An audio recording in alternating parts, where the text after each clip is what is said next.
नमस्कार दोस्तों, स्वागत है आपका अनुराग की वाणी में, जहां हम आपको सुनाते हैं दिल दहला देने वाली डरावनी कहानियां। यहां आपको मिलेंगी वे कहानियां जो आपके रोंगटे खड़े कर देंगी और आपको नींद नहीं आने देंगी। हर कहानी के पीछे छुपा है एक रहस्य जो आपको सोचने पर मजबूर कर देगा। तो बंद कर लीजिए अपने कमरे की लाइट्स और तैयार हो जाइए एक अनजानी और भयानक दुनिया में कदम रखने के लिए। चलिए शुरू करते हैं आज की कहानी।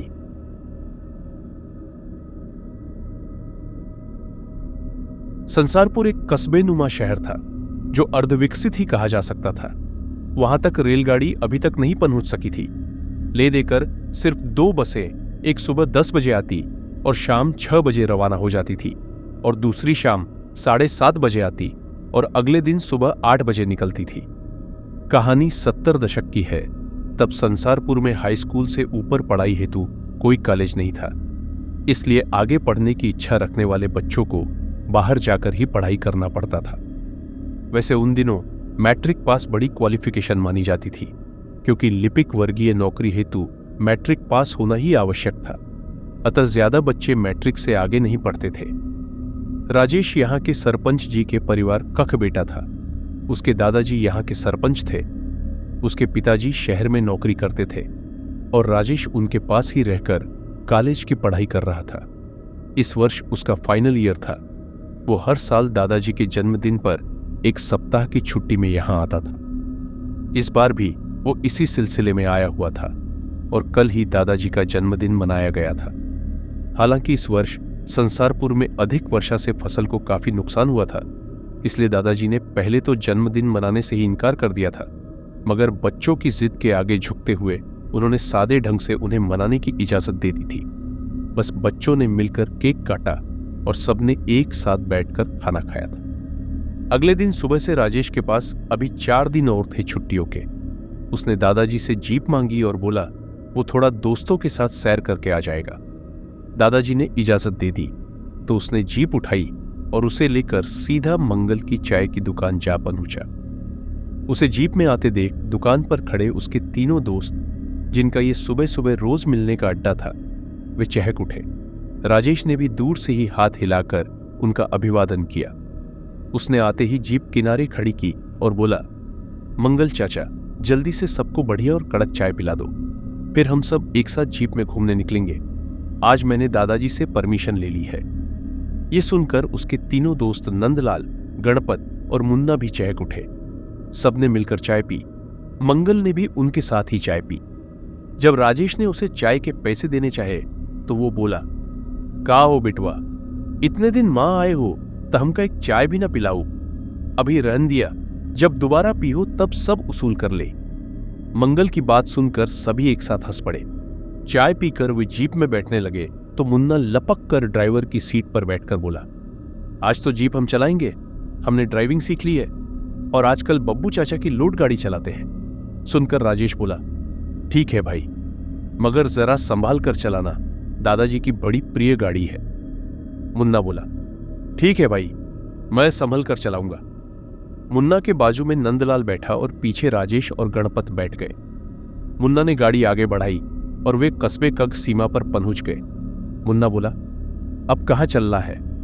तो राजेश बोला, यार यहां से थोड़ी दूर बाई तरफ तो सोना नदी है ना, चलो वहीं चलते हैं। सब राजी हो गए। वे नदी किनारे पहुंचे।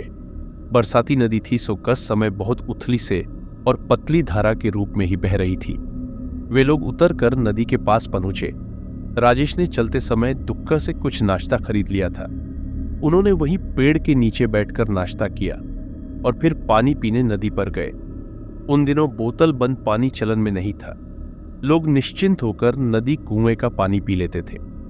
पानी पीते हुए राजेश की नजर नदी के उस पार दिख रहे किले पर पड़ी। वो एकदम से बोल पड़ा, ये तो आम गांव वाला किला है ना?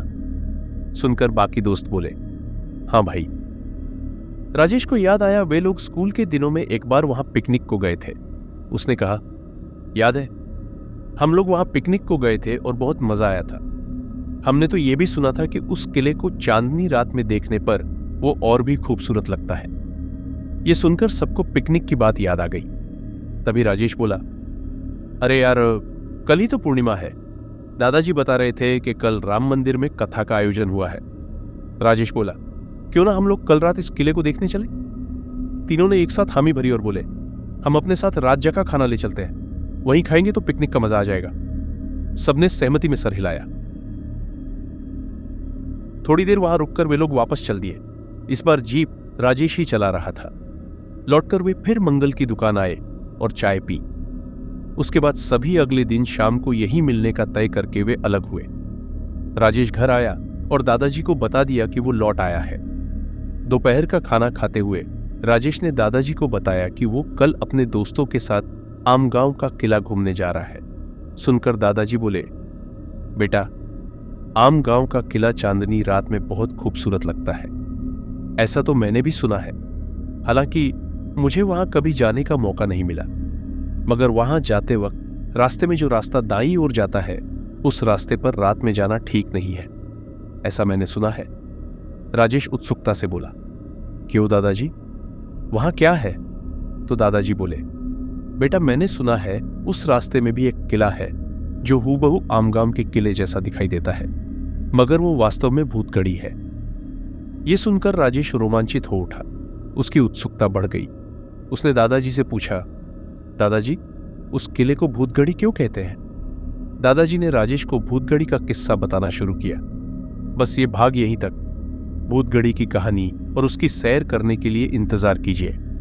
दादाजी कहना शुरू करते हैं, न्यायप्रिय, और ये मुगलों के जमाने की बात है। उन दिनों संसारपुर एक बड़ी रियासत हुआ करती थी और यहां पर राजा ब्रह्मदत्त जी का राज था। वे बहुत प्रजापालक महाराज थे और प्रजा भी उनके एक इशारे पर जान न्योछावर करने को तैयार रहती थी।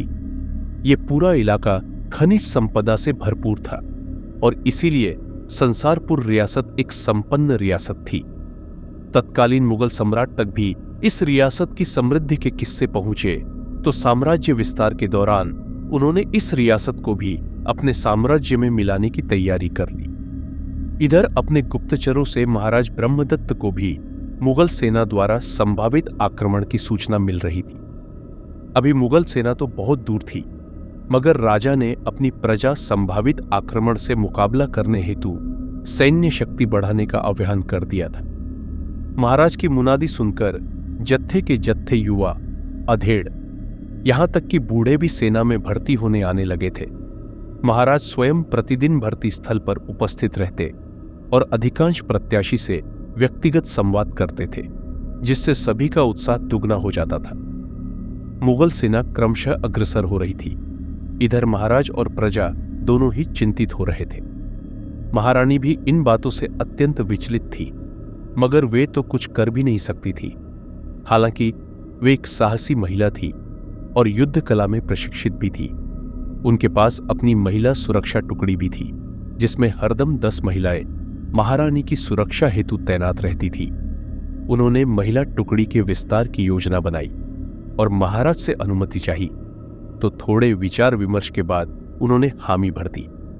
बस महारानी के आह्वान पर महिलाओं की टुकड़ी भी तैयार होने लगी। ऐसा लगता था सारे संसारपुर को युद्ध का खुमार चढ़ गया हो।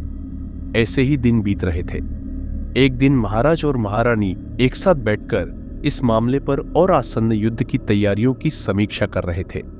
तभी महाराज बोल पड़े, रानी, हम भले ही प्रजा को उत्साहित कर रहे हैं, मगर हम जानते हैं कि मुगल सेनाओं के आगे हम ज्यादा नहीं टिक पाएंगे। रानी ने भी सहमति में सिर हिलाया। उनके पास ही रानी की खास दासी रानी जी के पैर दबा रही थी। उन दोनों की बातें सुनकर वो बोली, महारानी जी, जान की अमान पाऊं तो एक बात बोलूं। महारानी हंसकर बोली, तो अब राजकाज में तू भी अपनी राय देगी?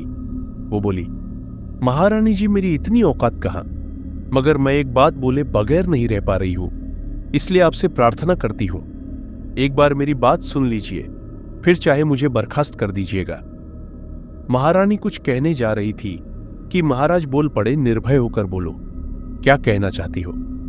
वो दोनों हाथ जोड़कर बोली, महाराज, मेरी धृष्टता माफ करें, मैं पहली बार आपके सम्मुख मुंह खोल रही हूं। महाराज बोले, बोलो, क्या कहना चाहती हो? उसने कहा, महाराज, आगामी युद्ध में हमारी विजय को लेकर आप संशय में हैं। मैं अपने महाराज को ऐसी हालत में नहीं देख सकती, इसलिए एक बात बोल रही हूं। मेरे गांव में एक बहुत बूढ़ा मगर सिद्ध ओझा है जो भूत प्रेत पिशाच वगैरह को वश में कर सकता है। उसने एक बार हमारे गांव में एक करिश्मा कर दिखाया था। महाराज थोड़ी नाराजगी से बोले, देखो लड़की, तुम्हारी ये काल्पनिक कहानियां सुनने का वक्त हमारे पास नहीं है। हम बहुत गंभीर विषय पर चर्चा कर रहे हैं। तुम अभी यहां से चली जाओ, वरना हम गुस्से पर काबू नहीं रख सकेंगे। ये सुनकर वो बोल उठी, महाराज मैं सच कह रही हूं, ये कोई काल्पनिक बात नहीं है।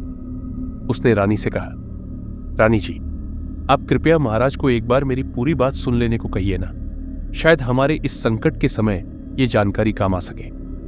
रानी ने महाराज से कहा कि आप एक बार इसकी पूरी बात तो सुन लें, पसंद ना आए तो इसका सर कलम करवा दीजिएगा। महाराज ने अनमने भाव से सहमति दी। तब उसने जो बताया उसे सुनकर महाराज और रानी दोनों की आंखें फटी रह गई। उन्होंने उससे पूछा, क्या ऐसा संभव है? तो उसने कहा, जी महाराज, मैंने चुपचाप अपनी मां से उनकी जानकारी मंगवाई है। वे हमारे राज्य की सेवा हेतु यहां आने को तैयार है। महाराज बोले, 9 लड़की अगर तुम्हारी बात सही निकली तो तुम्हें सोने से मढ़ देंगे, और अगर गलत निकली तो बीच चौराहे पर तुम्हारा सर कलम करवा दिया जाएगा। उसने सर झुकाकर कहा, स्वीकार है महाराज, अब मुझे आज्ञा दें कि मैं उन्हें यहां बुलवा सकूं। महाराज बोले, ठीक है, बुलवाओ। वो चली गई। उसके जाने के बाद महाराज बोले, रानी तुम्हें क्या लगता है ऐसा संभव है? तो वे बोली, पता नहीं, मगर वो जान की बाजी लगाने को तैयार है। मतलब उसे विश्वास है कि वो कर सकेगा। महाराज बोले, तुम उन ओझा को ठहराने की और उन्हें जो कुछ लगेगा उसकी व्यवस्था करने हेतु हमारे मंत्री को सूचित कर दो। मैं सेना नायकों के साथ अपनी तैयारी की चर्चा करके आता हूं। एक दिन बाद ओझा वहां आ गए और उनके ठहरने के लिए महल की अतिथिशाला में व्यवस्था की गई। उन्होंने रानी को खबर भेजी कि वे उनसे एकांत में बात करना चाहते हैं। रानी ने कहला दिया, शाम को मिल सकते हैं? तो वे बोले, नहीं, दोपहर में आना होगा, क्योंकि आज रात से काम शुरू होगा और उसके लिए कुछ सामग्री का प्रबंध आवश्यक है, इसलिए रानी को दोपहर में ही आना होगा। रानी दोपहर में उनसे मिलने गई तो उन्होंने आवश्यक वस्तुओं की सूची दी और बोले, रानी जी, ये सामान मुझे शाम 5 बजे तक चाहिए, क्योंकि उसके बाद मुझसे कोई नहीं मिल सकेगा। और हां, मैं जहां काम करूंगा वहां से रात में कुछ आवाजें आएंगी, जिसमें हंसने, रोने, चीखने, चिल्लाने और मारपीट जैसी आवाजें भी रहेंगी। मगर सावधान कोई भी उधर न आए, वरना जान से हाथ धो सकता है। सब कुछ सुनकर रानी ने कहा, जैसे आप चाहते हैं वैसा ही होगा, मगर काम पूरा होगा। इसकी क्या गारंटी है? सुनकर वो बोला, अगर सुबह मैं जीवित रहा तो समझे काम फतह होगा ही होगा, और यदि मैं असफल रहा तो सुबह मेरी लाश उस कमरे से उठाकर उसका संस्कार करवा दीजिएगा। दादाजी बता रहे थे और राजेश मनोयोग से सुन रहा था। उन्होंने बताया कि ओझा के कहे अनुसार सारी सामग्री उसके पास पहुंचा दी गई और शाम से उस क्षेत्र सभी का जाना वर्जित कर दिया गया। उस अतिथिशाला के चारों ओर सिपाही तैनात कर दिए गए। उन्हें सख्त हिदायत कि अंदर से कैसी भी आवाजें आए उन्हें ध्यान नहीं देना है। ओझा भी शाम से ही अपने कक्ष में बंद हो गया था। अंदर क्या चल रहा है ये किसी को नहीं पता था। महाराज और महारानी भी उत्सुकता से सारी रात सो न सके। ओझा अंदर अपने कार्य में व्यस्त था। आधी रात के बाद से उस ओर से कुछ आवाजें आने लगी। कभी लगता कोई रो रहा है, अगले पल अट्टहास गूंज उठता। धीरे धीरे कोलाहल बढ़ने लगा और भोर से पहले तो लगा कि सैकड़ों लोग एक साथ रुदन कर रहे हों। फिर लगभग 4 बजे ब्रह्म मुहूर्त में आवाजें आना बंद हो गई और सन्नाटा छा गया। थोड़ी देर बाद पौ फटने पर ओझा बाहर आए और उन्होंने सिपाही से कहा कि महाराज और महारानी को बुला लाइए। सिपाही ने अंतःपुर में खबर भेजी तो महाराज और महारानी, जो कि रात से ही उत्सुकता से परिणाम की प्रतीक्षा कर रहे थे, तुरंत अतिथिशाला पहुंचे। ओझा ने अक्ष के दरवाजे पर उनका स्वागत किया और उन्हें अंदर ले आया।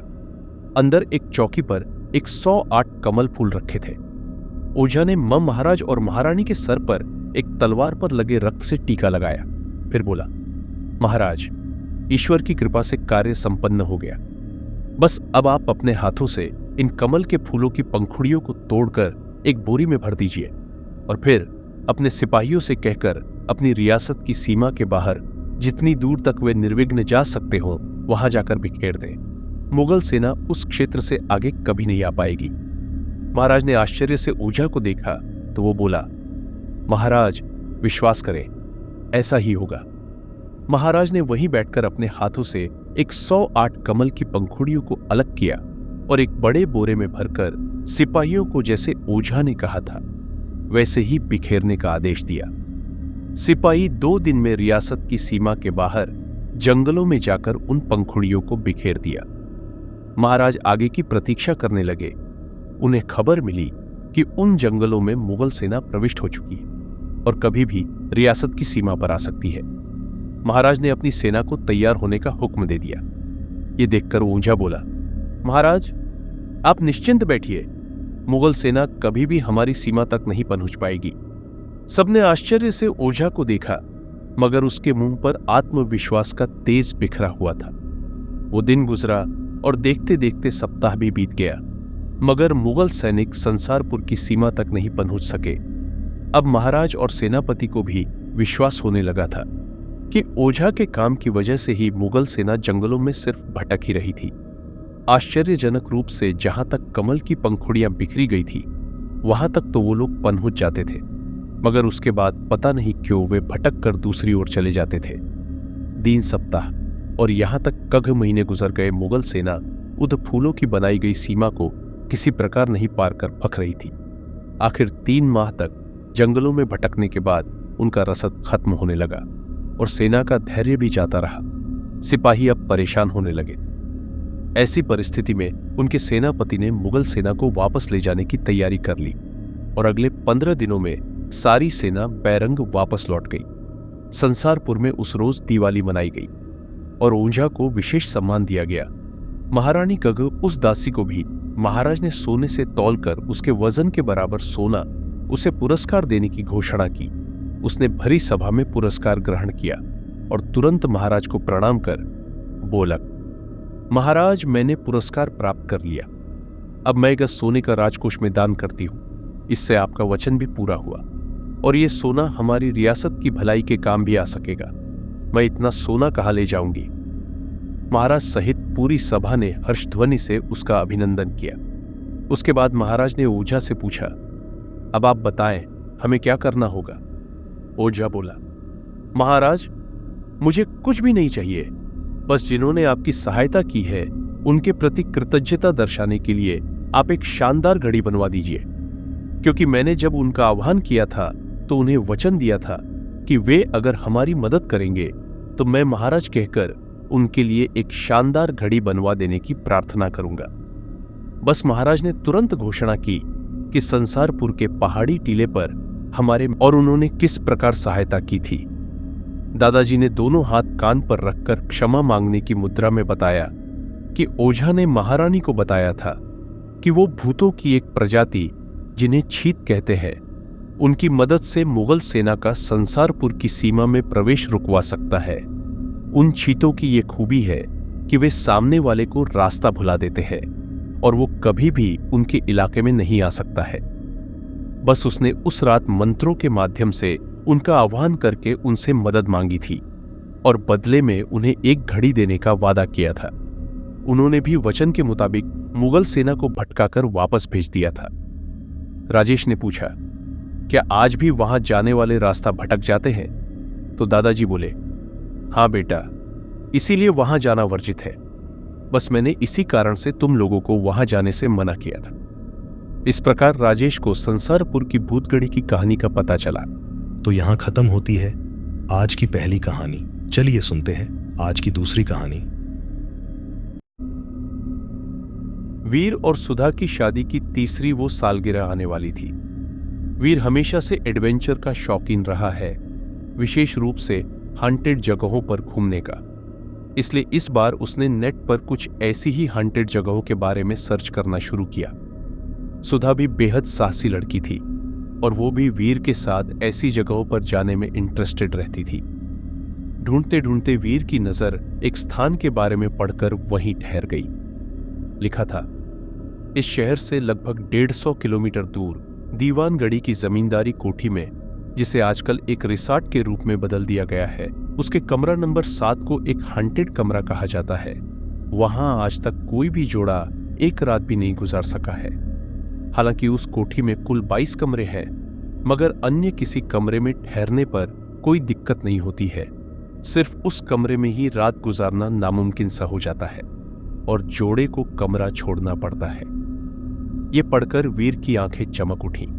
उसने सुधा को सारी बात बताई तो वो भी वहां जाने को तैयार हो गई। उनकी शादी की सालगिरह अगले हफ्ते थी, इसलिए वीर ने खोजकर उस रिसॉर्ट में एक दिन पहले से 3 दिन की बुकिंग करवा ली। वो रिसॉर्ट आजकल एक मल्टीनेशनल कंपनी ने लीज पर लिया हुआ था और वे इसे पब्लिक को उपलब्ध कराते थे।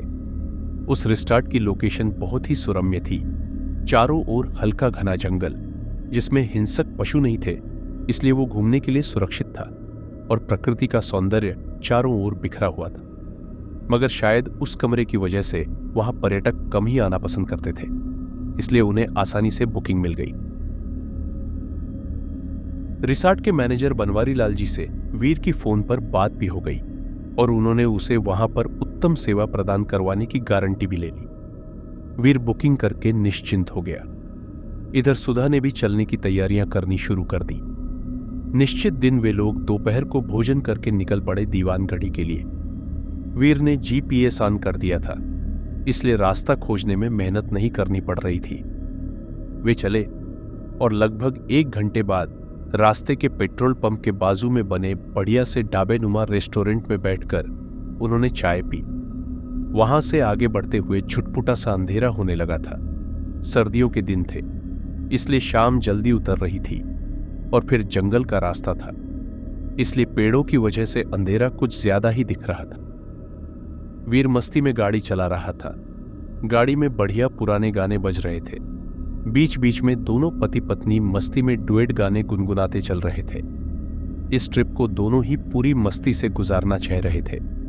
वीर का अपना बिजनेस था और सुधा को गृहस्थी के काम करना पसंद था, इसलिए वो घर पर ही रहती थी। मगर वे दोनों पति पत्नी बड़ी मस्ती में जिंदगी जी रहे थे। शहर पीछे छूट गया था। अब वे पूरी तरह जंगल के रास्ते पर थे। इस रास्ते में छोटे छोटे गांव जरूर पड़ रहे थे, मगर सड़क उनसे दूर चल रही थी। गांवों में शाम की दिया बत्ती होने लगी थी और सुदूर उनकी टिमटिमाती रोशनी बड़ी आकर्षक लग रही थी। अचानक गाड़ी ने झटके लेना शुरू किया। वीर ने गाड़ी रोकी। वो उतरकर बोनट खोलकर चेक करने लगा। हालांकि गाड़ी नई थी, मगर मशीनरी तो मशीनरी ही होती है। उसने देखा डायनमो का टर्मिनल लूज हो गया है और वहां स्पार्क हो रहा है, जिससे सर्किट ब्रेक होने से गाड़ी झटके ले रही है। उसने उस टर्मिनल को अच्छी तरह फंसा दिया और गाड़ी स्टार्ट की। गाड़ी चल पड़ी। थोड़ी दूर जाने के बाद गाड़ी फिर बंद हो गई। वीर झल्लाता हुआ उतरा और बोनट खोलकर देखा तो फिर से वही फॉल्ट आ गया था। वो बेबसी से आसपास देखने लगा। तभी अचानक झाड़ियों के बीच से एक व्यक्ति जिसने कंबल ओढ़ रखा था बाहर निकला और थोड़ा खरखराती आवाज में बोला, क्या हुआ बाबूजी? कुछ परेशानी है क्या? मैं आपकी कुछ मदद कर सकता हूं क्या? वीर वैसे ही झल्लाया हुआ था। उसे झिड़कते हुए बोला, आप अपना काम देखिए, यह आपके बस की बात नहीं है। इस पर वो बोला, एक बार मुझे बताइए तो सही क्या हुआ है? इतना कहते हुए वो गाड़ी के खुले बोनट से अंदर झांकने लगा। फिर बोला, अरे ये तो टर्मिनल का पिन खुल गया है, ठहरिए मैं अभी सही कर देता हूं। वीर कुछ कहता उससे पहले ही उसने उस लूज पिन को निकाला और दोबारा टर्मिनल पर रखकर इतनी जोर से दबाया कि छट की आवाज के साथ पिन टर्मिनल पर चिपक कर रह गया। वीर ने उस व्यक्ति को प्रशंसा में दृष्टि से देखा और बोला, धन्यवाद भाई साहब। वो कुछ नहीं बोला और वहां से चुपचाप चला गया।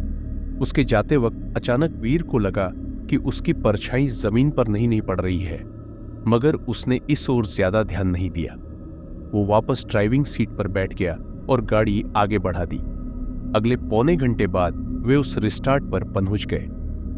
उनकी गाड़ी की आवाज सुनकर केयर टेकर ने आगे बढ़कर सदर दरवाजा खोला तो वीर ने गाड़ी अंदर लाकर पोर्च में खड़ी कर दी। केयर टेकर ने उनका अभिवादन किया और बोला, इस रिसॉर्ट में आपका स्वागत है साहब। आप लोग चलिए, वो सामने बरामदे में कुर्सियां डली हैं। वहां बैठकर थोड़ा सुस्ता लीजिए, मैं चाय लेकर आता हूं। वीर ने सुधा को देखा तो उसने भी सहमति में सर हिलाया। वे बैठ गए। केयरटेकर 10 मिनट में चाय और गर्म पकौड़े लेकर आ गया। चाय पीते हुए वीर ने पूछा, आपका नाम क्या है? तो वो बोला, साहब मुझे सब बल्लू कहते हैं। सुधा बोली, बल्लू भैया हमारे लिए कौन सा कमरा तैयार किया है? तो वो बोला, दीदी पूरा रिसॉर्ट ही खाली पड़ा है, आप लोग सिर्फ 7 नंबर कमरे को छोड़कर कोई भी कमरा पसंद है कर लें। बल्लू की बात सुनकर वीर बोला, बल्लू जी ये बताइए कि क्या 7 नंबर वाला कमरा ही हॉन्टेड है? बल्लू थोड़ा असहज होकर बोला, साहब वो सब बातें कल कर लेना, अभी तो आप लोग कोई भी कमरा पसंद कर ले, मैं सामान उसमें रख दूंगा। वो हड़बड़ाकर वहां से चला गया। इधर वीर और सुधा की नजरें मिली और दोनों ने सर हिलाकर तय किया कि 7 नंबर कमरे में ही रुकेंगे। बल्लू क्राकरी रखकर आ गया था। वीर बोला, चलो बल्लू जी हम 7 नंबर कमरे में ही ठहरेंगे। ये सुनकर बल्लू घबरा गया। तभी लाइट चली गई और एक अजीब सी आवाज आने लगी। बल्लू ने तुरंत जेब से मोबाइल निकाला। साथ ही वीर और सुधा ने भी अपने मोबाइल की टार्च चालू करना चाहिए, मगर आश्चर्य सिर्फ बल्लू की टार्च चली। मगर लाख कोशिश के बावजूद उन दोनों की मोबाइल टार्च नहीं जली। बल्लू मन ही मन कुछ बुदबुदा रहा था। किसी भी हालत में न तो सुधा का मोबाइल टार्च चला न वीर का, सिर्फ बल्लू का ही टार्च चल रहा था और उसके उजाले में वे सीढ़ियां चढ़ने लगे। अभी वे आधी सीढ़ियां ही चढ़ पाए थे कि लाइट आ गई। बल्लू ने राहत की सांस ली, जैसे बड़ी बला टल गई हो। वे लोग ऊपर कॉरिडोर में पहुंचे तो वीर ने पूछा, कहां है वो कमरा? बल्लू ने इशारे से बताया कि वो रहा। वीर दौड़कर उसके सामने पहुंचा और दरवाजे को टटोलने लगा। उस दरवाजे पर एक भारी ताला लटक रहा था। वीर बोला, बल्लू भाई आप तो ताला खोल दो। बल्लू फिर बोला, साहब एक बार और सोच लीजिए। मगर इस बार सुधा बोल पड़ी, आप तो खोल ही दो बल्लू भैया, हम देख लेंगे जो होगा। बल्लू ने बेबसी से सर हिलाया और बोला, जैसी आपकी मर्जी। उसने कमरे का ताला खोल दिया। सामने एक पूरी तरह सुसज्जित कमरा दिखाई दे रहा था। हाँ, बस एक विचित्र बात थी कि इस कमरे में 2 सिंगल बेड लगे थे जो आपस में लगभग 5 फुट दूर थे। ये देखकर वीर और सुधा एक साथ बोल उठे, ऐसा क्यों बल्लू भाई? इस कमरे में ये बेड दूर दूर क्यों लगे हैं? बल्लू बोला, मैं आपको पहले ही बता चुका हूं कि इस कमरे में पति पत्नी एक बिस्तर पर नहीं सो सकते हैं। सुधा और वीर की नजरें मिली और दोनों ही मुस्कुरा दिए। फिर वीर बोला, आप तो मेरे साथ आओ, हम इन दोनों बेड्स को जोड़ लेते हैं। बल्लू ने कानों को हाथ लगाया और बोला, साहब मुझे तो आप माफ करो, मैं ये नहीं कर सकता। वीर बोला, ठीक है हम दोनों ही कर लेंगे, आप तो हमारे डिनर की तैयारी करो, हम नहा कर आते हैं। बल्लू चला गया तो वीर और सुधा की नजरें मिली।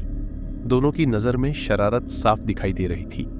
वीर शरारत से उसे देखते हुए बोला, साथ नहाने के बारे में क्या ख्याल है मैडम? सुधा भी उसी स्वर में बोली, मैं तो तैयार हूं।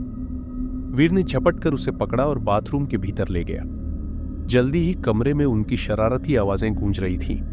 दोनों जी भरकर नहाए, फिर कपड़े पहनकर बाहर निकले ही थे कि दरवाजे पर दस्तक हुई। सुधा बोली, बल्लू भैया ही होंगे। वीर बोला, मैं देखता हूं। उसने दरवाजा खोला मगर सामने कोई न था। बस एकदम से एक तेज हवा का झोंका सा कमरे में समा गया। वीर ने बोला, यहां तो कोई नहीं दिख रहा है। सुधा बोली, ठीक है आ जाओ, बैठकर बातें करते हैं, बल्लू भोजन बनने पर खबर देगा ही। वे बातें करने लगे। अचानक कमरे में ऐसा लगा कि कोई चहलकदमी कर रहा है, मगर कोई दिखाई नहीं दे रहा। हालांकि चलने की पदचाप जरूर सुनाई दे रही थी। फिर ऐसा लगा जैसे किसी ने पलंग को दूर खिसकाने की कोशिश की है, मगर कोई भी दिखाई नहीं दे रहा। सुधा बोली, मुझे लगता है कोई शरारत कर रहा है। मगर वीर ने उसे इशारा किया कि वो चुप रहे। सुधा शांत बैठ गई, मगर अब कोई हरकत नहीं हुई। तभी बल्लू ने दरवाजा खटखटाया। वीर ने खोला तो वो बोला, आप लोग डिनर डाइनिंग रूम में लेंगे या यहीं ले आओ? सुधा बोली, हम यही का लेंगे, आप लगा दो। बल्लू बोला, मगर मेरे ख्याल से आप लोग डाइनिंग रूम में ही डिनर कीजिए, यहां आपको असुविधा होगी। वीर ने 1 मिनट सोचा, फिर बोला, ठीक है आप खाना लगाओ, हम आते हैं। बल्लू चला गया। वे लोग डाइनिंग रूम में आ गए और भोजन कर लिया। सुधा बोली। चलो थोड़ा आसपास टहल लेते हैं। ये सुनकर भी वीर बोला, चलो। उनकी बात सुनकर बल्लू बोला, साहब कंपाउंड के बाहर मत जाइएगा, बाहर जंगली जानवरों का खतरा है। दोनों ने सर हिलाया और बाहर निकल गए। इधर बल्लू ने उनके जाने के बाद एक थाली में भोजन लगाया और सीढ़ियां चढ़कर ऊपर को चला गया। वीर ने उसकी हरकत देखी और सुधा को इशारा किया। उसके बाद वो दबे कदमों से बल्लू के पीछे सीढ़ियां चढ़ने लगा। बल्लू ने 7 नंबर कमरा खोला और थाली लेकर अंदर चला गया। थोड़ी देर में वो बाहर निकला, मगर खाली हाथ। ये देखकर वीर को आश्चर्य हुआ कि वो उस सजी थाली को उनके कमरे में क्यों रखाया है। बल्लू सीढ़ियों की ओर बढ़ा तो वीर ओट में हो गया। बल्लू उसके नजदीक से गुजरा तो वो मंद मंद मुस्कुरा रहा था। वीर समझ नहीं पाया कि वो क्यों हंस रहा है। बल्लू नीचे उतर गया। बल्लू को सीढ़ियां उतरते देखकर वीर ओट में हो गया।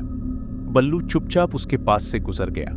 उसने ऐसा दर्शाया जैसे उसे वीर के उसे छिपकर देखने के बारे में कुछ भी पता नहीं है, जबकि उसे शुरू से यह पता था कि वीर उसकी हरकतों पर नजर रख रहा। बल्लू वीर की उत्सुकतापूर्ण हरकतें देख रहा था और सोच कुछ रहा था। उसे लग रहा था कि शायद अब वक्त आ गया है कि जो राज उसके दिल में बरसों से दबा पड़ा है और जो सच उसने आज तक किसी को भी नहीं बताया, शायद उसे उजागर करने का वक्त आ रहा है।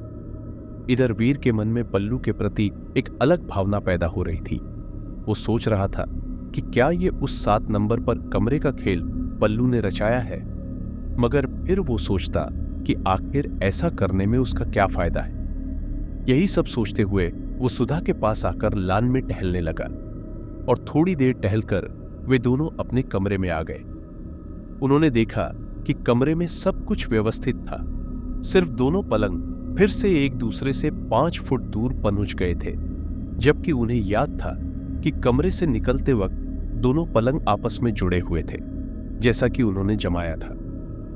सुधा ने प्रश्नवाचक नजरों से वीर को देखा तो वो बोला, लगता है बल्लू ने इन्हें खिसका दिया है। मैंने देखा था कि हमारे पीछे वो कमरे में आया था। सुधा कुछ बोली तो नहीं, मगर थोड़ा सशंकित जरूर हो गई। उन्होंने मिलकर पलंग फिर आपस में जोड़ लिए। वीर ने घड़ी देखी। रात काफी हो चुकी थी और लंबे सफर से वे थोड़ा थके भी थे। दोनों ने चेंज किया और बिस्तर में वसुधा को आगोश में लेकर अपने पास खींचा तो सुधा भी उससे लिपट गई। उन्होंने एक दूसरे को आलिंगन में लेकर प्यार करना शुरू ही किया था कि लाइट चली गई। वे दोनों आपस में लिपटे ही रहे। तभी ऐसा लगा जैसे किसी ने जोर से सुधा को पलंग सहित खींचकर वीर की आगोश से छुड़ा दिया और उसे पलंग सहित वीर से 5 फुट दूर हटा दिया। अब की बार दोनों ही थोड़ा घबरा गए। सुधा की तो चीख सी निकल गई, मगर वीर ने हिम्मत नहीं हारी। वो बोला, घबराओ मत सुधा, मैं अभी बल्लू को कहता हूं कि लैंप या किसी अन्य उजाले की व्यवस्था करें। तभी दरवाजे पर दस्तक हुई और बल्लू की आलू आई। साहब दरवाजा खोलिए, मैं लालटेन लाया हूं, लाइट च गई है। इधर कमरे में अंधेरे में सुधा की एक लंबी सी चीख गूंज उठी, मगर अंधेरे की वजह से कुछ दिखाई नहीं दे रहा था।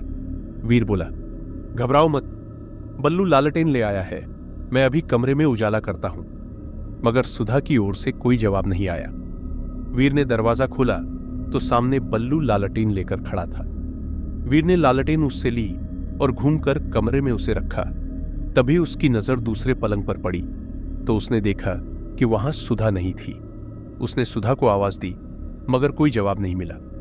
उसने आगे बढ़कर वॉशरूम में झांका, वहां भी सुधा नहीं थी। इस पर उसने फिर से सुधा को आवाज दी, मगर उसका कहीं पता नहीं था। वो घबराकर कमरे से बाहर आकर सुधा को आवाज देने लगा। बाहर दालान में खूब अंधेरा छाया हुआ था। उसकी आवाज सुनकर बल्लू दौड़ा हुआ आया। उसने पूछा, क्या हुआ साहब? वीर बोला, बल्लू सुधा कमरे में नहीं है। बल्लू ने कहा, साहब क्षमा करें, एक बात पूछने की धृष्टता कर रहा हूं, कृपया बताइए कि क्या लाइट जाने से पहले आप लोग आपस में लिपटे हुए थे? वीर बोला, स्वाभाविक है, हम पति पत्नी हैं और ये तो हर दंपति के बीच सामान्य बात है। बल्लू बोला, बस बस साहब, मैं समझ गया, मैं सब कहां मिलेंगी? वीर बोला, क्या मतलब है तुम्हारा? बल्लू बोला, आप चुपचाप मेरे साथ आइए। बल्लू वीर को साथ लेकर दालान के दक्षिणी भाग की ओर चला।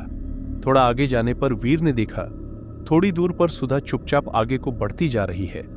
उसके बाल एक और सामने को ऐसे खींचे से दिख रहे थे जैसे किसी ने उन्हें पकड़ रखा हो, और सुधा क्रमशः बढ़ती हुई दालान के आखिरी छोर में बने एक कोठरी नुमा कमरे के सामने खड़ी हो गई। तभी बल्लू ने जोर से आवाज लगाई, मां देखो तो जरा, ये नहीं मान रहे हैं। उसके इतना कहते ही उस कोठरी में धड़ाम से कुछ गिरने की आवाज आई और साथ ही सुधा छिटक कर सामने को फर्श पर गिरने को हुई तो वीर ने दौड़कर उसे सहारा दिया। सुधा निडाल सी वीर की बाहों में लुढ़क गई। वीर ने सुधा को संभाला और गोद में उठाकर अपने कमरे की ओर चल पड़ा। बल्लू पीछे पीछे लालटेन लेकर चल रहा था। वे कमरे में पहुंचे। बल्लू ने जब देखा कि कमरा अस्त व्यस्त सा है तो वो बोला, साहब अभी भी वक्त है, आप लोग कमरा बदल लीजिए, वरना मैडम को और भी ज्यादा दिक्कत हो सकती है। कृपया आप लोग दोनों पलंग को आपस में मत जोड़िए और आपस में आलिंगन इत्यादि न करें तो बेहतर होगा। वीर बोला, आप हमारी चिंता छोड़ो, हम संभाल लेंगे। तभी लाइट आ गई। बल्लू चला गया। वीर ने सुधा को पलंग पर लिटा दिया था। उसने पूछा, तुम्हें क्या हो गया था जो तुम इस प्रकार नींद में चलने वाले की तरह बेसुध सी दालान में चल रही थी? सुधा बोली, पता नहीं वीर, मुझे कुछ भी याद नहीं है। बस ऐसा लग रहा था कि कोई अनजान सी शक्ति मुझे हाथ पकड़कर अपने साथ लेकर जा रही है। सुधा से सारी बात सुनकर वीर ने बल्लू की ओर देखा तो वो थोड़ा असहज सा दिखा।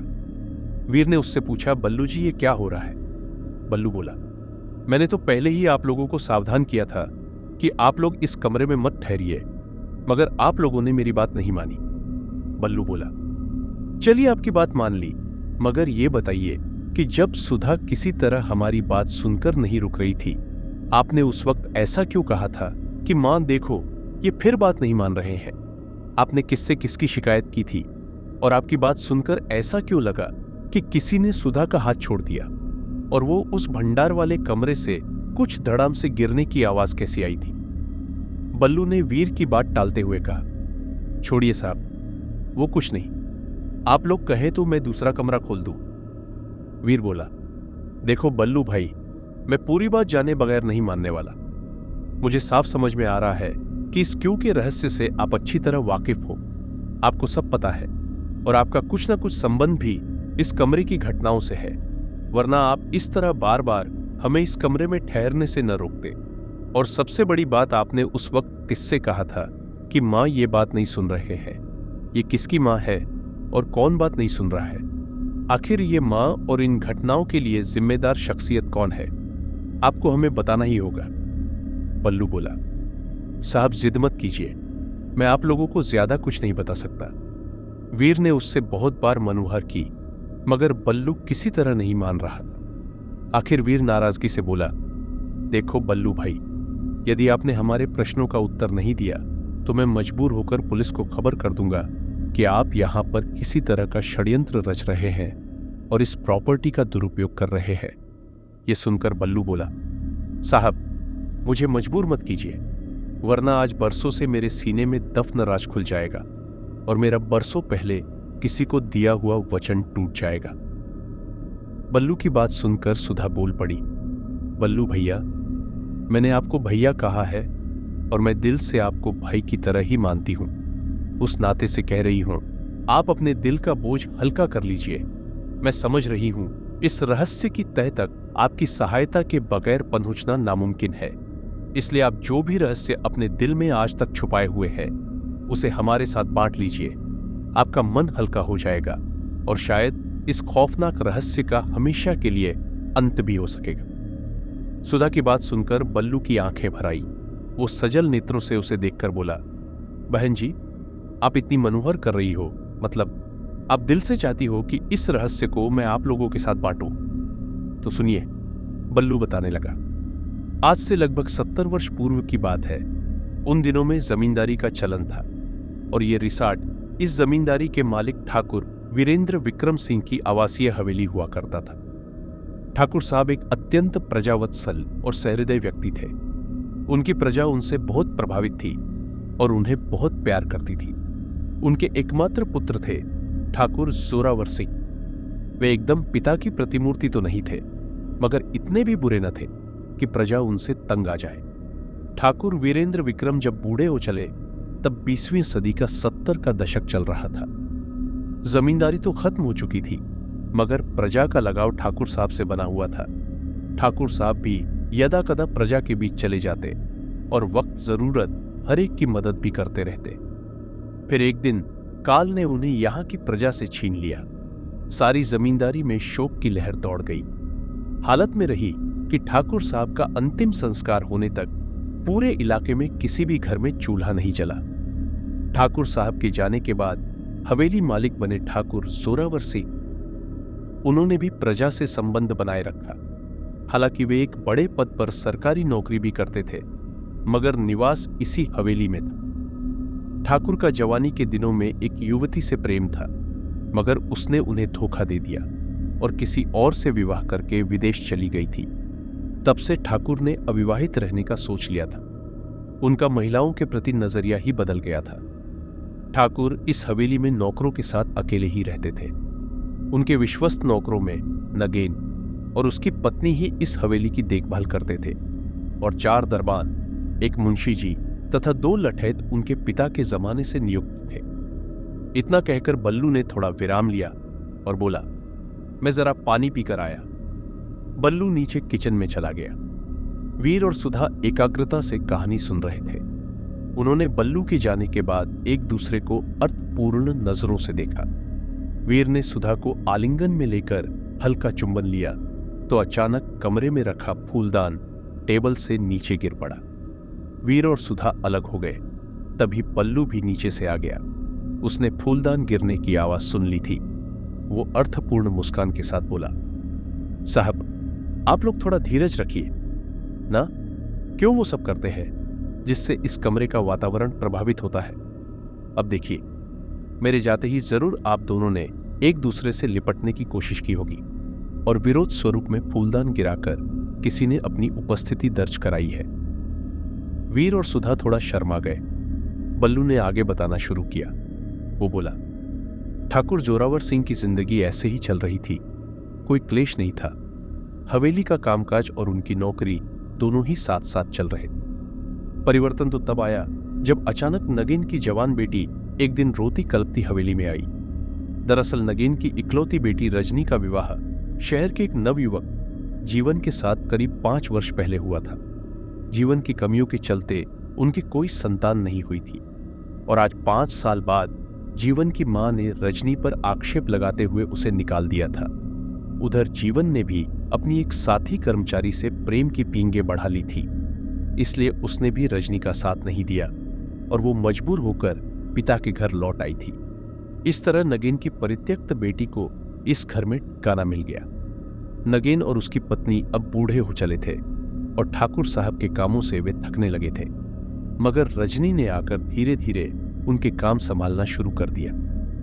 हवेली का नियम था कि ठाकुर साहब की इजाजत के बिना उनके कमरे में नगेन के सिवा कोई नहीं था सकता था और उनकी अनुपस्थिति में तो कमरे में झांकना तक मना था। मगर रजनी ने जब नगेन के साथ कामों में हाथ बटाना शुरू किया तो उसे याद आ गया बचपन में जब वो हवेली में खेलते हुए कभी कभार घुस जाती थी तो उसके माँ पिताजी दोनों ही उसे डांट कर कहते थे, खबरदार, बड़े ठाकुर के कमरे में मत जाना। वो सहम कर बाहर भाग जाती थी। आज भी ठाकुर साहब के कमरे न जाने का वो नियम यथावत। ये देखकर उसकी उत्सुकता बढ़ती जा रही थी।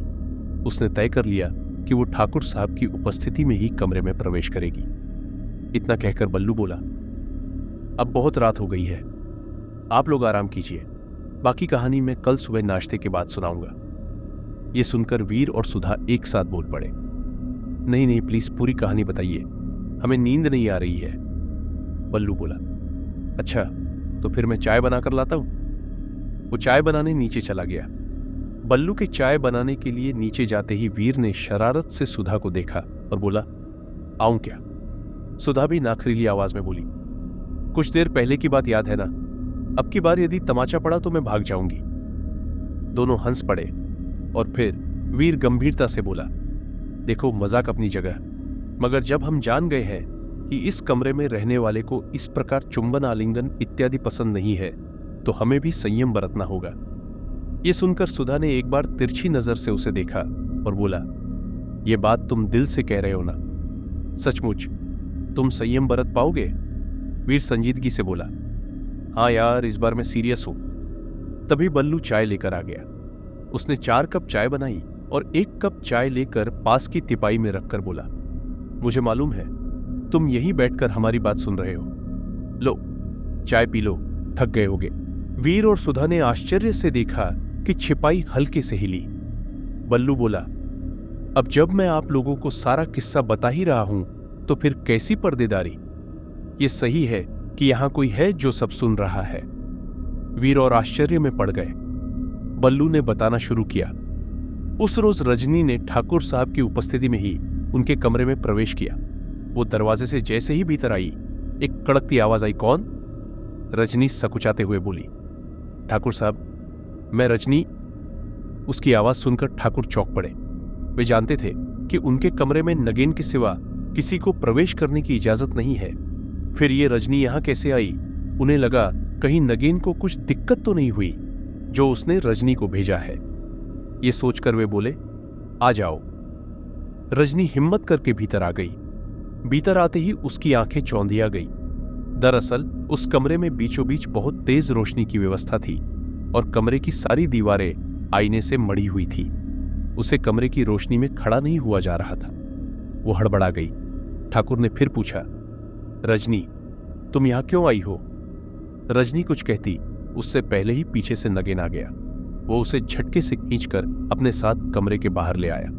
बाहर आकर वो उसे लगभग घसीटते हुए सीधे नीचे कमरे में लेकर आ गया। नगेन ने रजनी से कहा, बेटी, मैंने तुझे हमेशा कहा है कि कभी भूलकर भी ठाकुर साहब के कमरे में मत जाना, वरना अनर्थ हो जाएगा। फिर तू वहां क्यों गई? तू जानती नहीं ठाकुर, किसी को भी अपने कमरे में नहीं आने देते हैं। वो तो बहुत मजबूर होकर उन्होंने मुझे इजाजत दी है। आज तू उनके सामने ही उस कमरे में चली गई।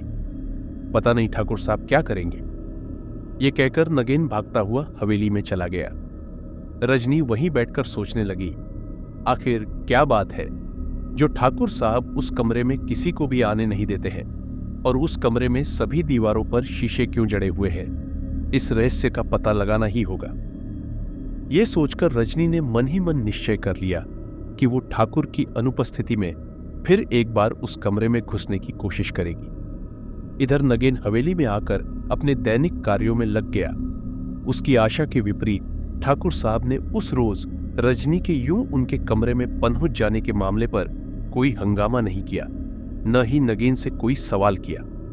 नगेन को बड़ा आश्चर्य हुआ, क्योंकि इससे पहले एक नौकरानी को ठाकुर साहब ने सिर्फ इसलिए निकाल दिया था कि उसने उनके कमरे के दालान में उनकी इजाजत के बगैर घुसकर झाड़ू बुहारी करने की कोशिश की थी। फिर रजनी तो सीधे उनके कमरे के भीतर ही चली गई थी। नगेन की सूखी जा रही थी। धीरे धीरे रजनी वाली घटना को 1 सप्ताह बीत गया। नगेन की आशा के विपरीत ठाकुर साहब ने रजनी पर कोई कार्यवाही नहीं की। आश्चर्य तो तब हुआ जब उस रविवार को ठाकुर साहब ने नगेन को बुलाकर उससे रजनी के बारे में पूछताछ की। वे बोले, नगेन, तुम रजनी के भविष्य के लिए क्या सोचते हो? क्या तुम उसे वापस उसकी ससुराल भेजोगे या उसे अपने पास ही रखोगे? नगेन बोला, ठाकुर साहब, जिस प्रकार उसके पति और सास ने उसे भगाया है, उसके बाद तो उसका वहां जाना खतरनाक ही है। पता नहीं इस बार वे दोनों मिलकर उसे जान से ही न मार दे कहीं। इसलिए अब उसे वहां वापस भेजना उचित नहीं होगा। इस पर ठाकुर बोले, फिर उसे हवेली में ही काम पर रख लो। मुंशी जी को कह देता हूं, वे उसे हर महीने तनख्वाह दे दिया करेंगे।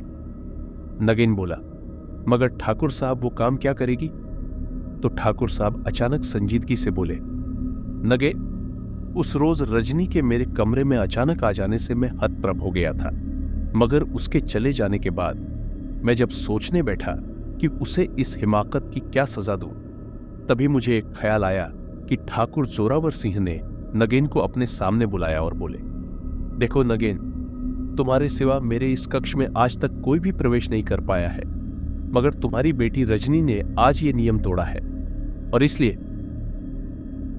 ठाकुर इतना ही कह पाए थे कि नगेन हाथ जोड़कर बोल पड़ा, हुक्म मैं जानता हूं। रजनी ने जो हरकत की है उसके लिए उसे माफ नहीं किया जा सकता है। आप हुक्म करो, मैं अपने हाथ से उसे सजा दूंगा। नगेन की बात बीच में ही काटते हुए ठाकुर बोले, नगेन, यह सही है कि रजनी ने बहुत बड़ा अपराध किया है और मैंने भी शुरू में उसे कठोर सजा देने का मन बनाया था, मगर तभी अचानक मेरे मन में एक विचार आया कि मेरे इस कमरे में मेरी प्रेयसी कनकलता ठकुराइन की इकलौती तस्वीर लगी है और उसका सिंगार और रखरखाव आज तक मैं ही करता आया हूं। यही वजह है कि मैं अपने और कनक के बीच किसी को पसंद नहीं करता। यह बात मेरे अलावा सिर्फ तुम्हें पता है। यह कहकर ठाकुर थोड़ा रुके, फिर कहने लगे, मैं अब अपनी व्यस्तता के चलते ठकुराइन का ज्यादा ख्याल नहीं रखा पाता हूं, इसलिए मैंने सोचा है कि अब से रजनी हर रोज दोनों वक्त ठकुराइन का श्रृंगार करेगी और रात में उसे सुलाकर तब सोने जाएगी। उसका मन भी बहल जाएगा और ठकुराइन का अकेलापन भी कट जाएगा। यह सुनकर नगेन थोड़ा सोच में पड़ गया। उसे मौन देखकर ठाकुर बोले, चिंता मत करो नगेन, रजनी को मेरी अनुपस्थिति में भी इस कमरे में आने की इजाजत होगी और वो बेरोकटोक मेरे कमरे में आ सकेगी। नगेन बोलू, ठाकुर साहब, मैं अपनी पत्नी से इस बारे में बात करके आपको बताता हूं। वो चला गया। अपने कमरे में आकर नगेन ने अपनी पत्नी से सारी बात बताई तो वो बोली, चलो, रजनी को तो लगता है दंड की जगह पुरस्कार मिल गया। कमरे में रजनी भी थी, उसने भी सहर्ष सहमति दे दी, मगर नगेन का मन नहीं मान रहा था। आखिर पत्नी और बेटी के दबाव के आगे नगेन को झुकना ही पड़ा। उसने ठाकुर को बताया कि रजनी कल आ जाएगी। ठाकुर बोले, ठीक है, उसको कहना मेरे निकल जाने के बाद आकर अपना काम संभाल लेगी। फिर जैसे कुछ याद आया वे बोले, ऐसा करना, कल उसे मेरे रहते हुए ही भेजना, जिससे मैं उसको समझा दूं कि कैसा श्रृंगार करना है। नगेन सर ने झुकाकर हामी भर दी। ये देखकर ठाकुर बोले, घबराओ नहीं, तुम भी वहीं रहोगे जैसे रोज रहते हो। नगेन थोड़ा निश्चिंत हुआ। रजनी ने अगले रोज से अपना काम संभाल लिया। नगेन और ठाकुर की उपस्थिति में वो सुबह का, फिर ठाकुर की अनुपस्थिति में दोपहर का, फिर शाम को, और रात को नगेन और ठाकुर की उपस्थिति में वो ठकुराइन की तस्वीर का श्रृंगार करने लगी।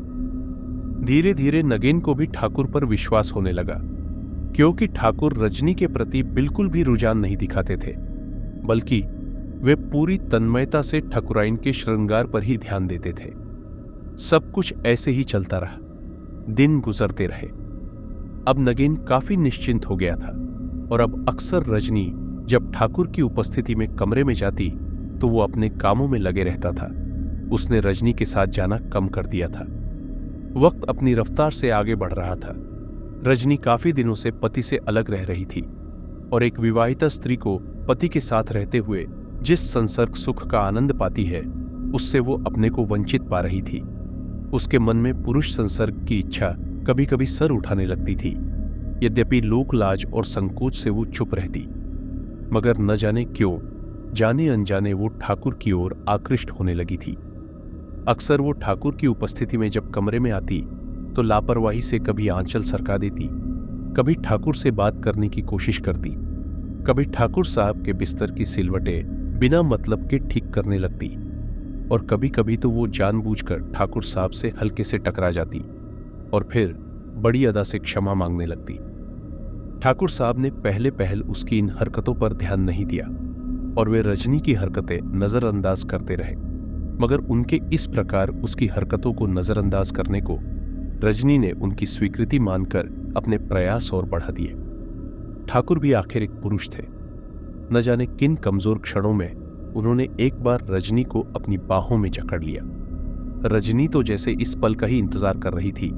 उसने बड़ी नाजो अंदाज से समर्पण कर दिया और ठाकुर के संयम का बांध टूट गया। फिर तो ये खेल अक्सर खेला जाने लगा। इधर रजनी ने इसे अपनी सफलता मानी और धीरे धीरे वो मुख्य होने लगी। इधर आजकल ठाकुर के अक्सर अपने कमरे में रहने और रजनी के हाव भाव से नगेन का शक बढ़ा तो उसने अपनी पत्नी से चर्चा की।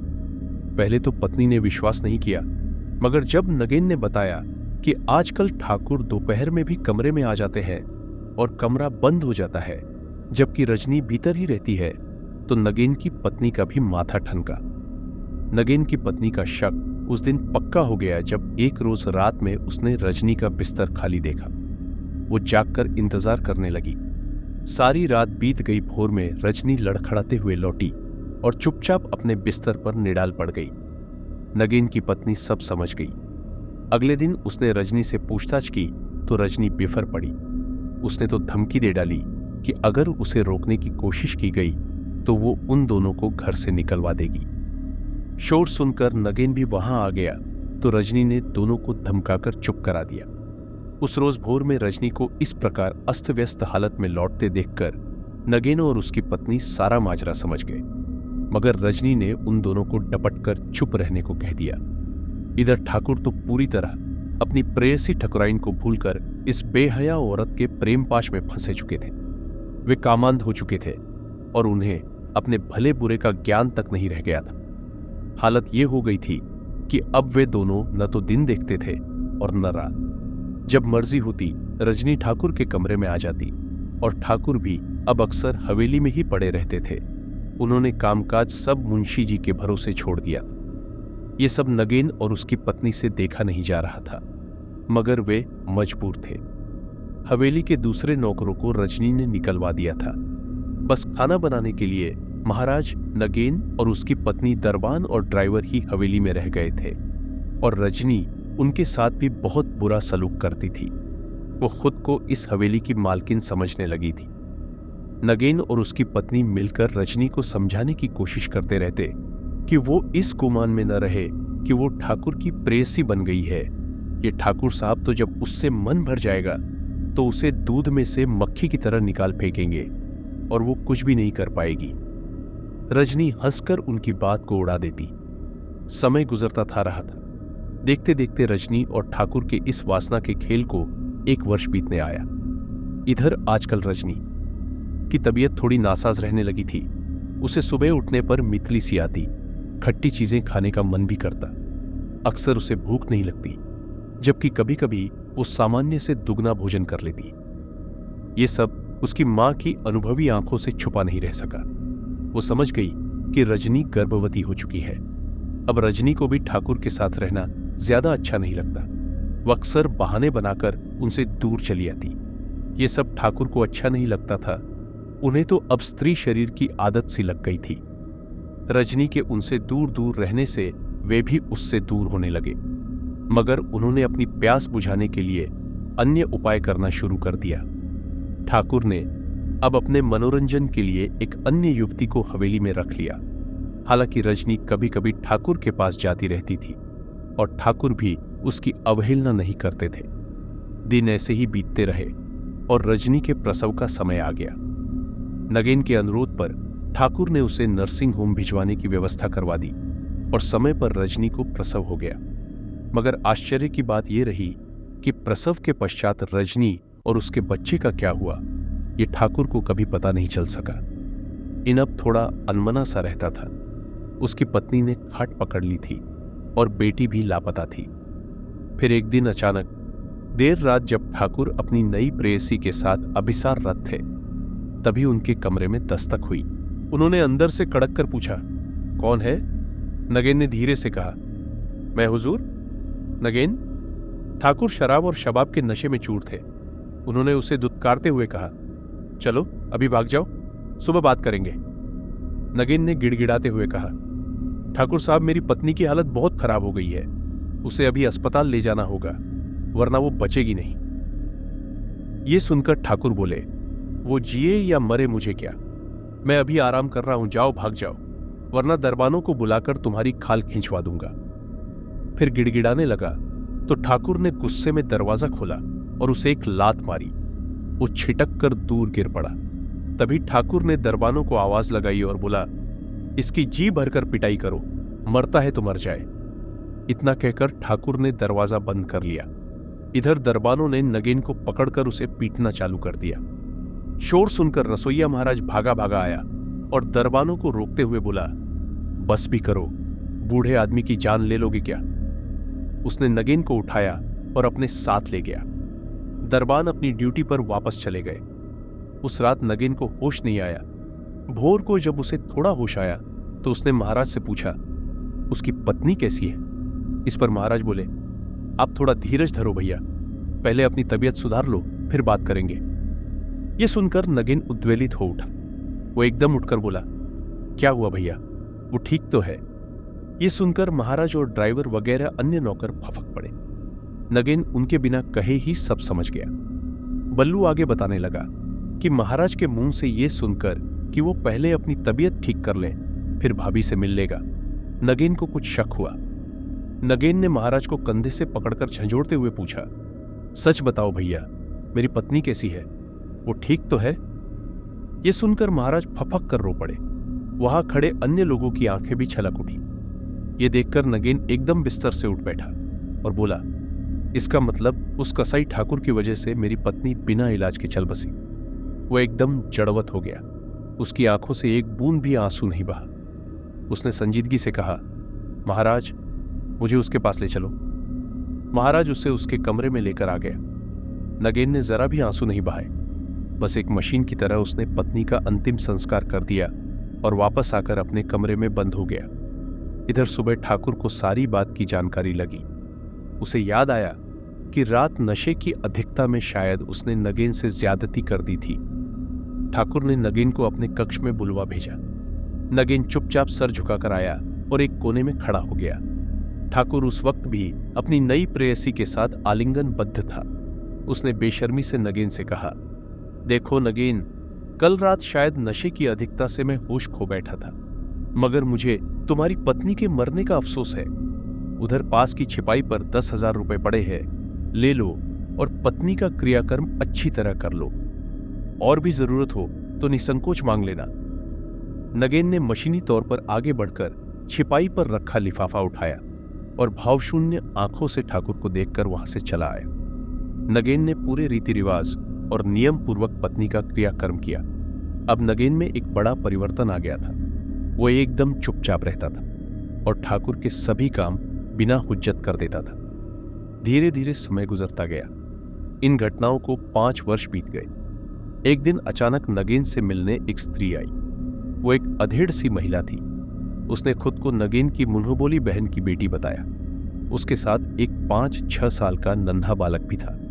उसने बताया कि वो बच्चा उसे रास्ते में रोते हुए मिला था, जो एक महिला की लाश के पास खड़ा था। वो महिला उसकी मां थी, जो उसे जन्म देकर गुजर गई थी। उसने ये भी बताया कि वो भी अब यहीं नगेन के साथ ही रहेगी, क्योंकि उसके मकान मालिक ने उसे भगा दिया है और उसके पास रहने का कोई ठिकाना नहीं है। नगेन ने ठाकुर से उसके बारे में बताकर उसे साथ रखने की इजाजत मांगी। ठाकुर ने भी नगेन पर एहसान जताते हुए इजाजत दे दी। इस प्रकार वो महिला इस हवेली में रहने लगी। बच्चा इसी हवेली में रहकर बड़ा होने लगा। सब कुछ ठीक चल रहा था। बस नगेन की चुप्पी आज इतने समय बाद भी बरकरार थी। उसकी भावशून्य आंखों की ताब लाने की हिम्मत किसी में नहीं थी। उसे देखकर लगता था कि उसके अंदर एक ज्वालामुखी बंद है, जो कभी भी फट सकता है। नगेन ने ठाकुर से निवेदन करके उस बच्चे की पढ़ाई लिखाई का प्रबंध करवा दिया। सब ठीक ठाक चलने लगा। एक दिन रात को जब ठाकुर नशे में चूर होकर अपने कमरे में सो रहा था, उसकी प्रेयसी उसकी बगल में अस्त व्यस्त हालत में उससे लिपटकर सो रही थी। सब लोग गहरी नींद के आगोश में बेसुध से पड़े थे। ऐसे में अचानक एक साया कंबल लपेटकर दालान में चला आ रहा था। उसका लक्ष्य ठाकुर का कमरा था। वो रहस्यमय साया धीरे धीरे ठाकुर के कमरे के दरवाजे तक पहुंचा। उसने एक खास अंदाज में दरवाजे की कुंडी को मरोड़ा। आश्चर्य, दरवाजा जो भीतर से बंद प्रतीत होता था, वो आसानी से खुल गया। वो साया कमरे में प्रविष्ट हो गया। कमरे में नाइट लैंप का मध्यम सा प्रकाश फैला हुआ था। उसने कमरे का मुआयना किया। ठाकुर और उसकी प्रेयसी आपस में आलिंगनबद्ध स्थिति में सो रहे थे। उनके शरीर पर एक मखमली चादर पड़ी हुई थी। उनके कपड़े पलंग से दूर एक ओर पड़े थे। उस साये ने अपना कंबल उतार फेंका। अब सामने नगेन खड़ा था। उसके हाथ में एक खंजर था। उसने हल्के से ठाकुर के बदन से वो मखमली चादर हटा दी। ठाकुर और वो महिला नशे में बेसुध थे। उन्हें इससे कोई फर्क नहीं पड़ा, मगर नगेन की आंखें सुर्ख उठी। सामने दोनों ठाकुर और वो महिला बिल्कुल निर्वस्त्र हालत में लिपटे हुए पड़े थे। नगेन ने आव देखा। नताओ दनादन उन दोनों पर खंजर से वार करता चला गया। आखिर दोनों की मौत हो गई। इधर नगेन उनके खून से लथपथ हो गया।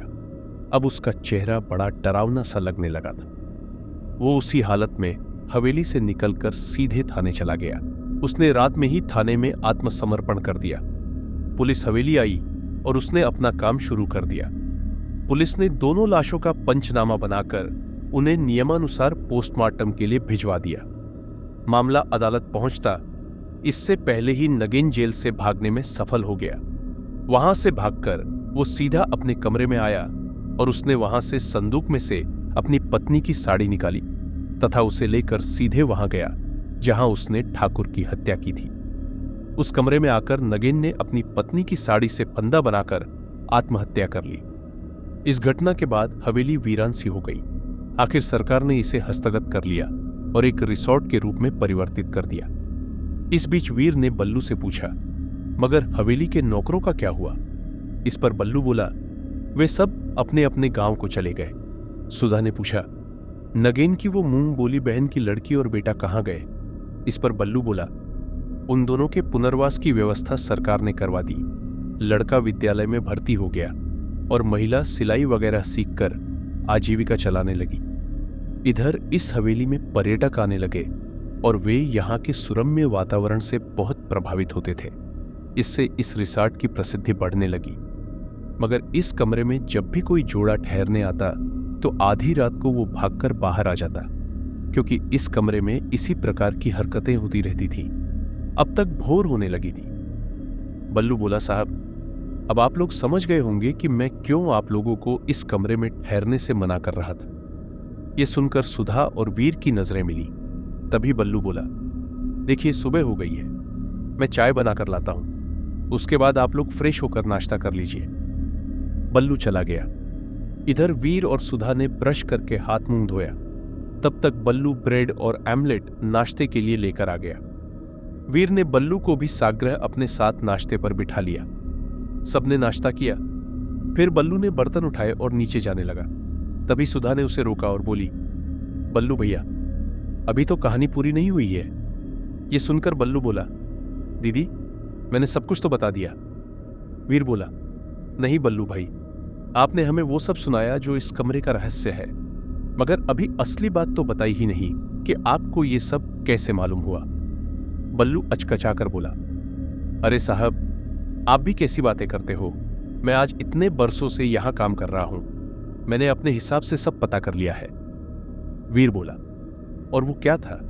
जब सुधा बेसुध सी दालान में खींची चली जा रही थी और आपने न जाने किसे लक्ष्य करके कहा था कि मां देखो, ये फिर मेरा कहना नहीं मान रहे हैं। और ये सुनकर सुधा तुरंत उस ट्रांस से मुक्त हो गई थी।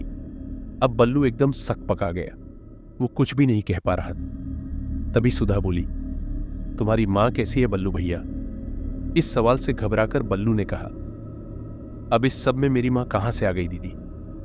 सवाल करके बोल। बल्लू भैया, तुमने मुझे दीदी कहा है, अगर सचमुच पहनापा मानते हो तो मुझे अपनी मां के बारे में बताओ, वो कैसी है? बल्लू फपक कर रो पड़ा। रोते हुए वो बोला, दीदी मां ठीक नहीं है, वो कैंसर की आखिरी स्टेज में है, उसे बहुत कष्ट है, डॉक्टर जवाब दे चुके हैं। सुधा बोली, हम तुम्हारा दुख समझते हैं भैया। बल्लू को वीर और सुधा ने सांत्वना दी। वो थोड़ा संभला तो वीर बोला, अब ये बताओ बल्लू भाई कि आखिर इस सब का अंत कैसे हो सकता है? बल्लू बोला, बाबूजी, आज आपने मेरे परिवार पर बहुत बड़ा उपकार किया है। दरअसल जब मैं पैदा हुआ तो तभी मेरे नाना अर्थात नगेन ने मेरी मां से कह दिया था कि उन्होंने मेरी मां के रहने की व्यवस्था अपने एक दोस्त के घर करवा दी है, वो वहीं रहकर मुझे पाले। मेरी मां मुझे लेकर वहां चली गई और ठाकुर को कभी पता नहीं चला कि उसके एक लड़का भी है। वो निपुता ही मरा। मगर 5 साल बाद जहां हम यूं थे, उन सज्जन की मृत्यु हो गई और उनके रिश्तेदारों ने हमें वहां रहने नहीं दिया, तो मां वेश बदलकर नाना की मुंह बोली बहन की बेटी बनकर मुझे लेकर यहां आ गई। अब सुनिए आपके सवाल का जवाब। आज आपने जब ये सवाल किया, तभी से मेरे नाना की मुक्ति का रास्ता खुल गया है। बस आप लोग एक छोटा सा उपकार और कर दें तो उनकी आत्मा को मुक्ति मिल सकती है। वीर और सुधा एक साथ बोले, कहो क्या करना होगा? बल्लू बोला, साहब, मुझे मेरे नाना नगेन ने यह बताया था कि जब कोई परिवार उनकी कहानी निडर होकर सुन ले और उसके बाद सिर्फ एक बार उन्हें अपने साथ भोजन करने की इजाजत दे दे तो उनकी मुक्ति हो जाएगी। इसलिए यदि आप लोग आज दोपहर लंच के समय अपनी टेबल पर उन्हें भी आमंत्रित कर लो और एक थाली उनके लिए भी लगवा दो तो उनका उद्धार हो जाएगा। वीर बोला, क्यों नहीं, आप तो उन्हें बता दो, हम आज दोपहर उनके साथ ही भोजन करेंगे। तभी कमरे की खिड़की जोर से खड़की। बल्लू बोला, लीजिए। नाना ने आपकी बात सुनकर खुशी जाहिर कर दी। बल्लू चला गया। दोपहर में सब लोग लंच के लिए डाइनिंग टेबल पर बैठे। सुधा ने बल्लू को भी आग्रह कर टेबल पर भोजन करने को आमंत्रित किया। बल्लू के बाजू में एक थाली और लगाई गई। हां, भोजन पूरी तरह नगेन की पसंद का बनाया गया था। वीर और सुधा ने उस थाली के सामने पड़ी खाली कुर्सी को संबोधित करते हुए भोजन का आग्रह किया।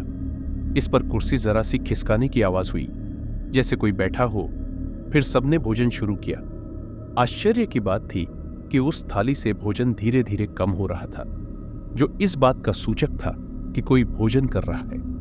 भोजन समाप्त हुआ तो सब उठने को हुए तो अचानक एक कराती हुई आवाज आई, जरा ठहरो बच्चों, आज तुम लोगों की मेहरबानी से मुझे इतने सालों बाद मुक्ति मिल सकी है। मेरे नाती बल्लू ने इससे पहले बहुत प्रयास किए, मगर तुम दोनों जैसे धैर्य और साहस का परिचय किसी ने नहीं दिया। तुम मेरी डरावनी हरकतों से डरे नहीं ही तुमने मुझसे डर कर यह कमरा छोड़ा। अब मैं जा रहा हूं, मेरा आशीर्वाद तुम सबके साथ हमेशा रहेगा। इसके बाद आवाज आनी बंद हो गई और कुर्सी फिर थोड़ा खिसकाने की आवाज आई। फिर दरवाजा हल्का सा हिला। बल्लू बोला, नाना चले गए। तभी बल्लू को जैसे कुछ याद आया। वो बोला, मैं अपने क्वार्टर से होकर अभी आया। थोड़ी देर में बल्लू बदहवास सा भागते हुए आया और बोला, साहब गजब हो गया, इधर नाना मुक्त हुए, उधर मेरी मां को भी कष्टों से मुक्ति मिल गई। इतने बरसों से तड़प रही मेरी मां आज ईश्वर को प्यारी हो गई। मां कहती थी, बल्लू जब तक तेरे नाना को मुक्ति नहीं मिलती मैं भी नहीं जा पाऊंगी, और आज देखिए वो चली गई। वीर और सुधा ने उसे सांत्वना दी और उन्होंने ही अन्य कर्मचारियों के साथ मिलकर और मैनेजर बनवारी लाल को बुलवाकर बल्लू की मां के अंतिम संस्कार की व्यवस्था बनाई। अगले दिन वे रुके और उन्होंने बल्लू को समझाया कि अब उन्हें जाना ही होगा। बल्लू ने उनका शुक्रिया अदा किया।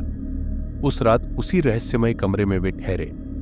उन्होंने उस रात सोने की तैयारी की तो सुधा तिरछी नजर से वीर को देखते हुए बोली, सावधान, मुझे हाथ भी लगाए तो। इस पर वीर ने झपट कर उसे यह आलिंगन में लेकर कहा, अब डरने की कोई बात नहीं है, अब नगेन ने हमें अभयदान दे दिया है। और उस रात वे एक साथ ही सोए। सुबह सब ठीक था। वे बल्ले से विदा लेकर वहां से चल दिए और उस रिसोर्ट का अभिशप्त कमरा भी हमेशा के लिए भयमुक्त हो गया। तो दोस्तों, यह थी आज की भयानक कहानी। उम्मीद है आपने इसे पूरा सुना और यह आपको पसंद आई होगी। अगर आपको हमारी कहानियां पसंद आती है तो कृपया हमारे चैनल अनुराग की वाणी को सब्सक्राइब करें, वीडियो को लाइक करें और अपने दोस्तों के साथ शेयर करें। कमेंट्स में हमें जरूर बताएं कि आपको यह कहानी कैसी लगी और आगे आप किस प्रकार की कहानियां सुनना चाहते हैं। हम फिर मिलेंगे एक नई और डरावनी कहानी के साथ। तब तक के लिए ध्यान रखें और सुरक्षित रहें।